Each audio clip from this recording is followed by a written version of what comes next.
Good morning, everybody. Welcome again to my YouTube channel. And nice to see you this morning.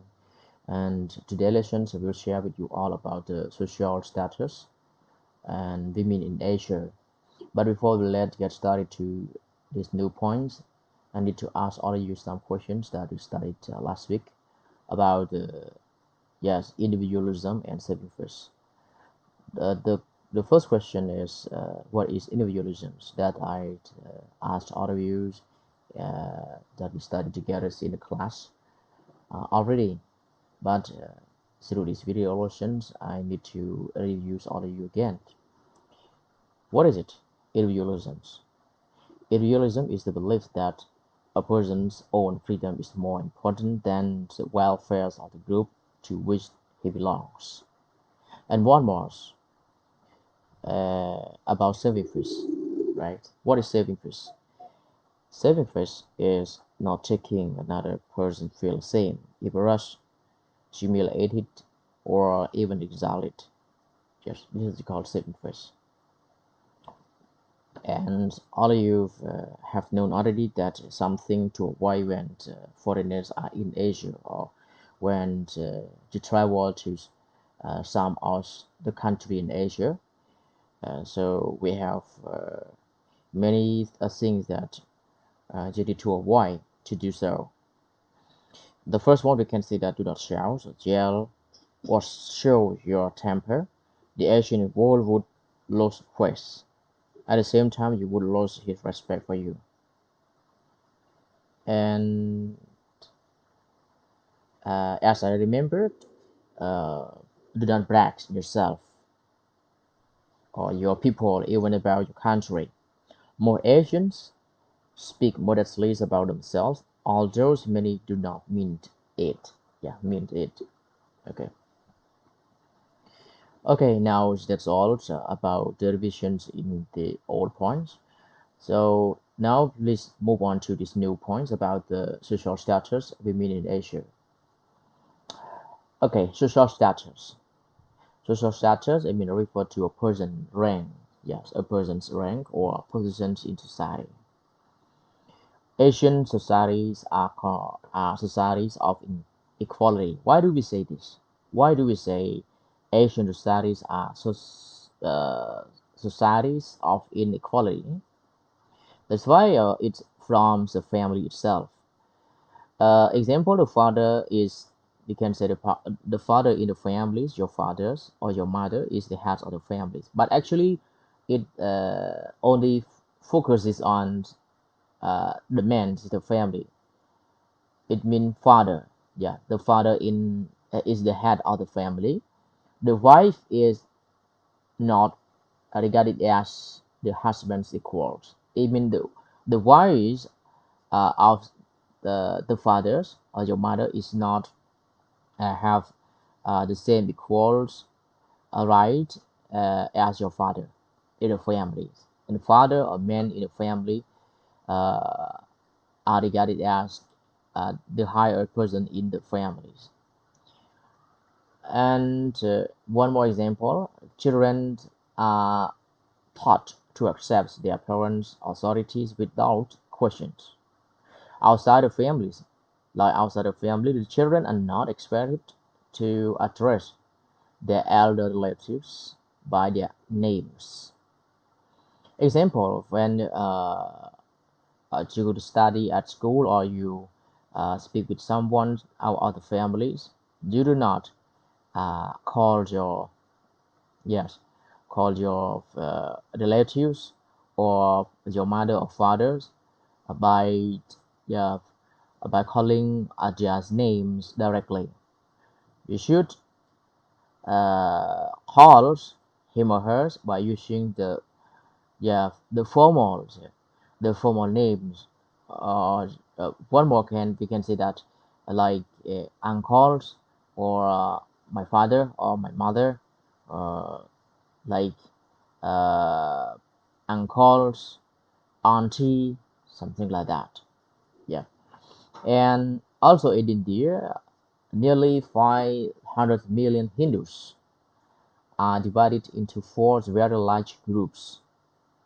This is very large groups are called avaners, or we can say that main castes.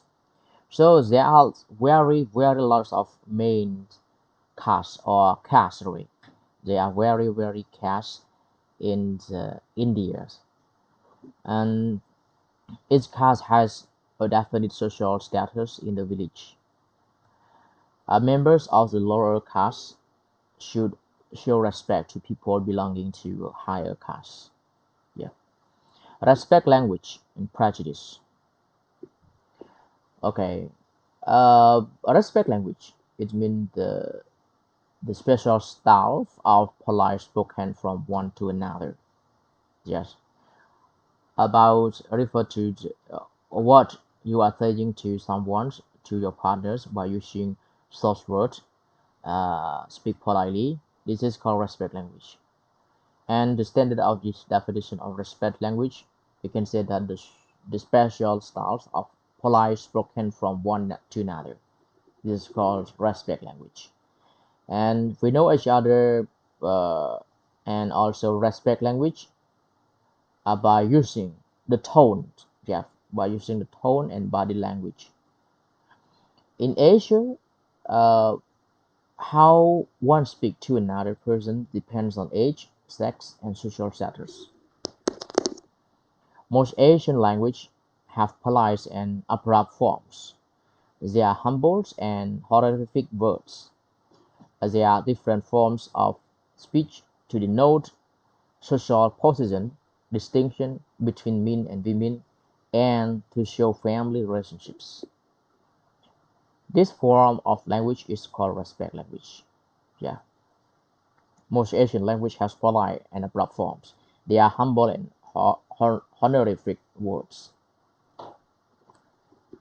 And almost all Asians use respect language.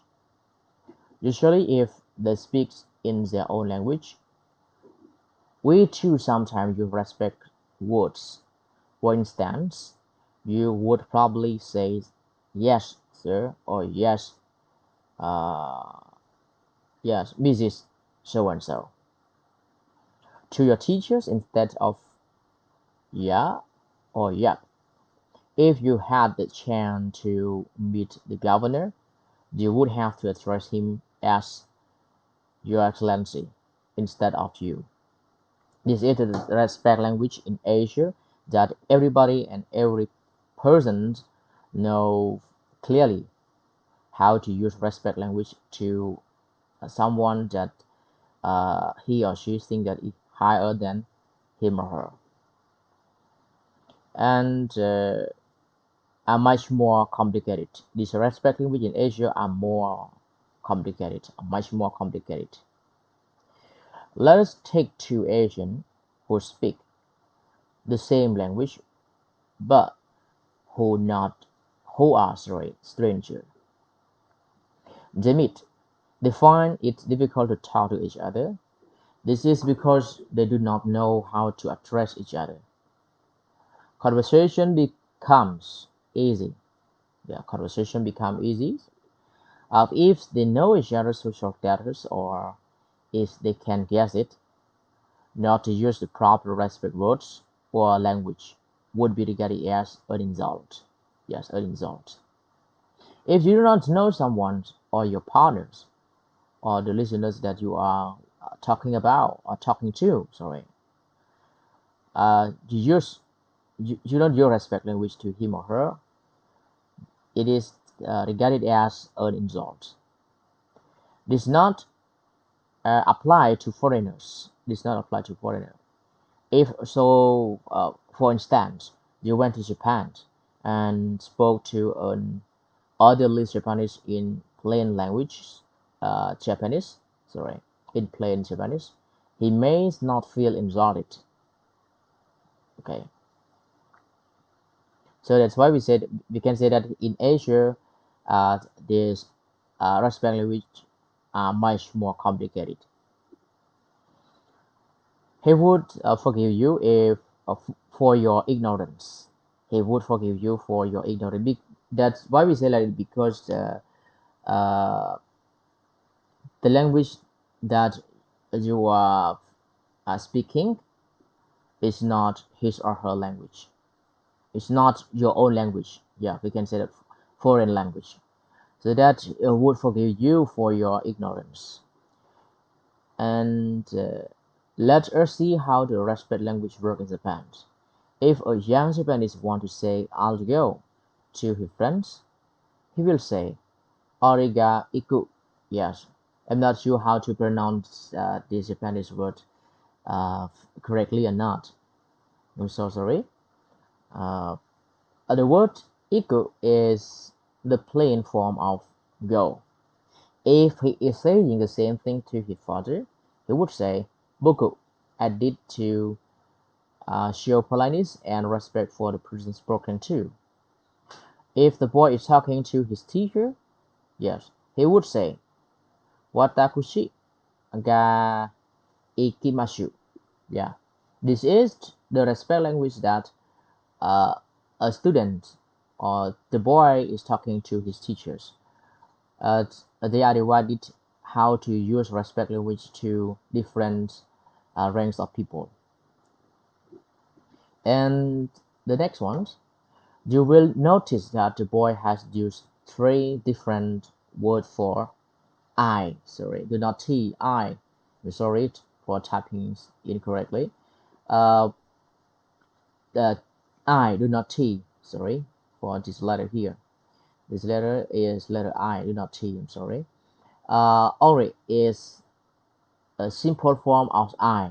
Yes, ori is a simple form of I. I'm sorry again that if I pronounce the Japanese word correctly for this word.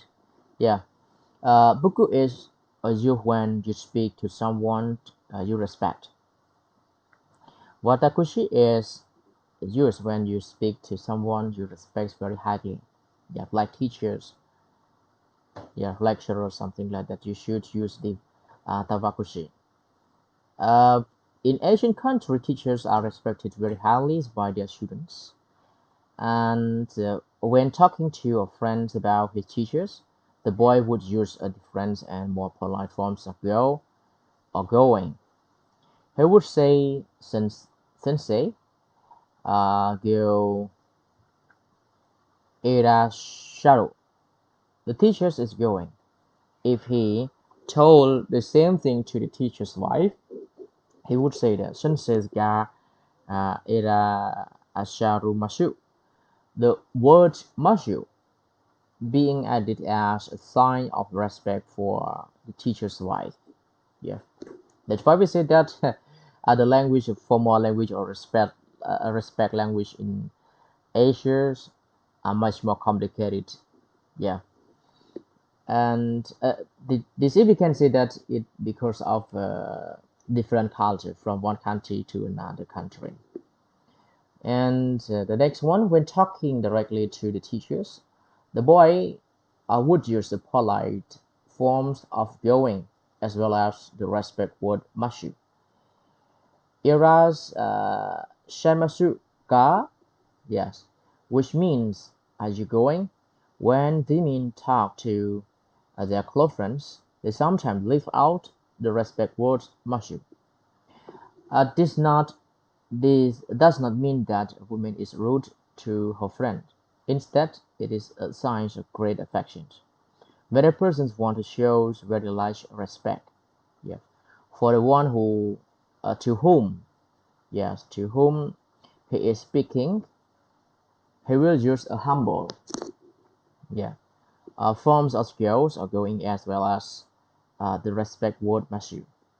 Argyo then becomes watakushi, ga my is Masu.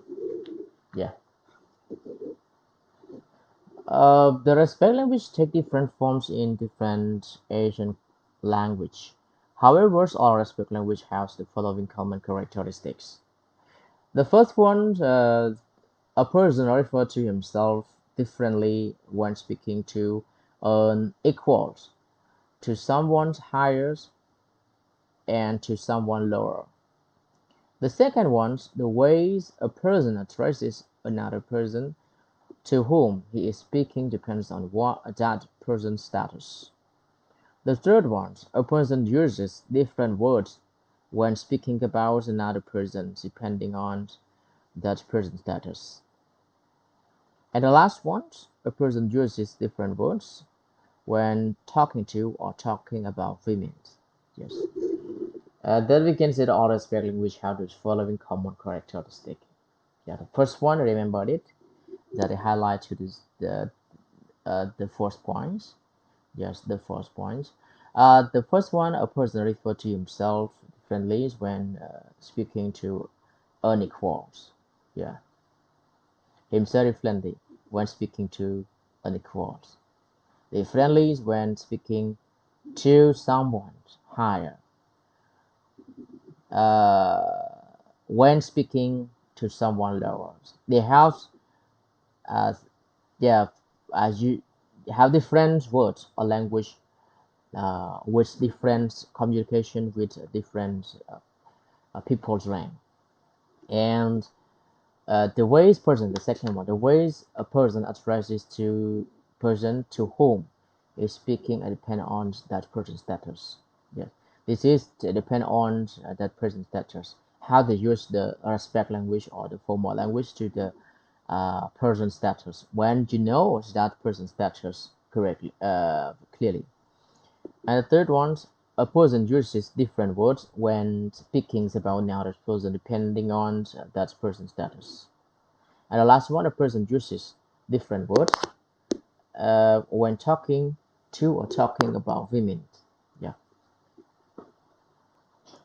Okay, now move on to the next slide about the prejudice. Yeah, prejudice. Prejudice.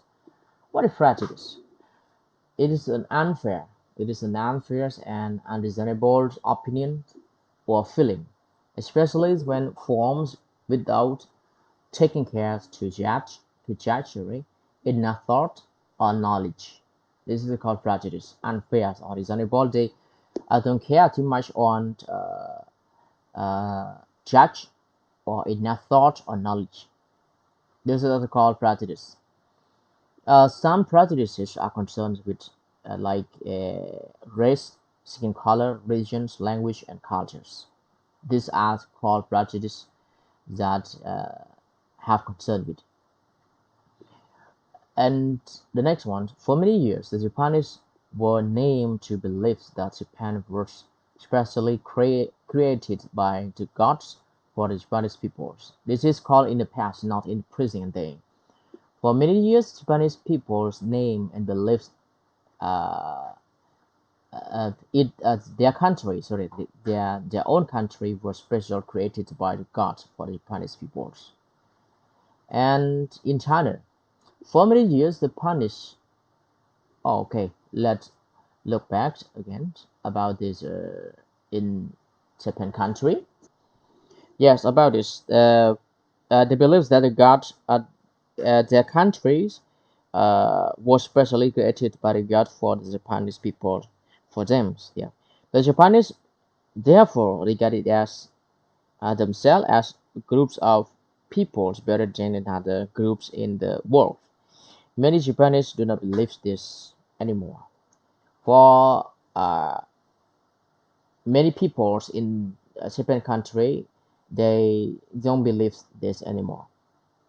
The Japanese refer to all others as the words in yes, the words in Japanese.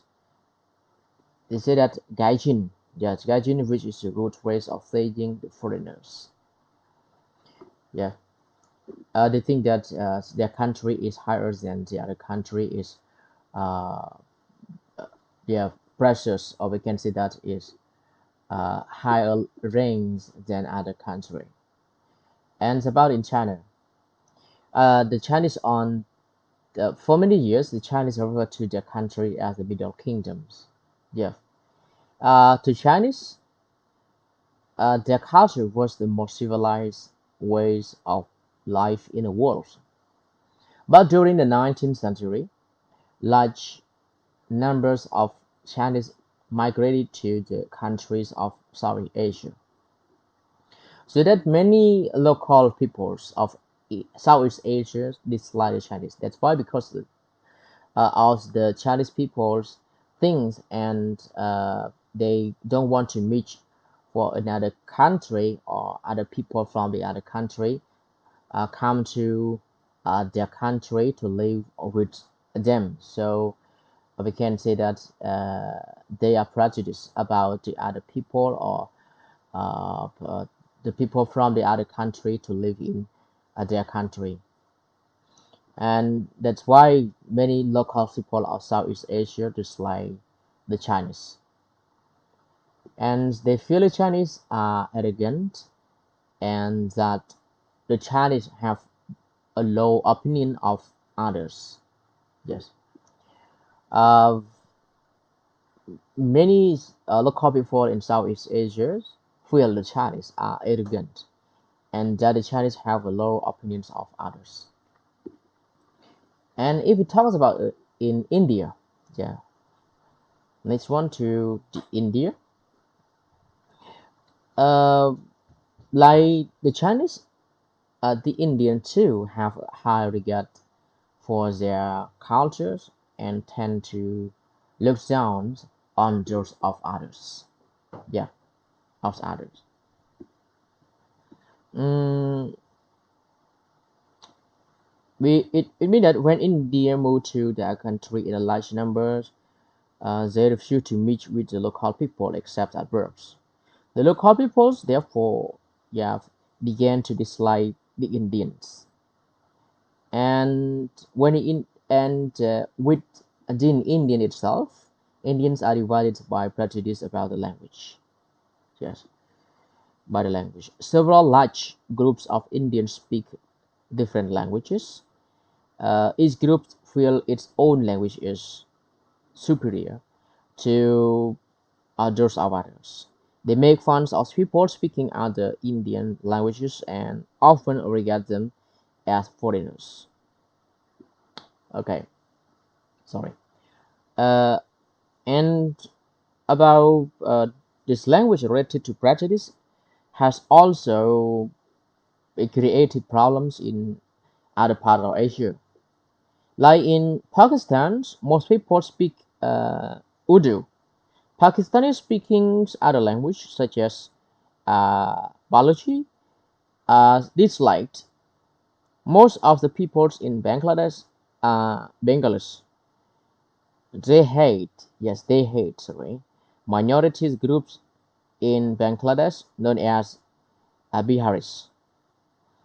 And if we talk about in Sri Lanka, there is a bitter quarrel between people speaking Sinhala, sorry, Sinhalas, um, others speaking Tamil.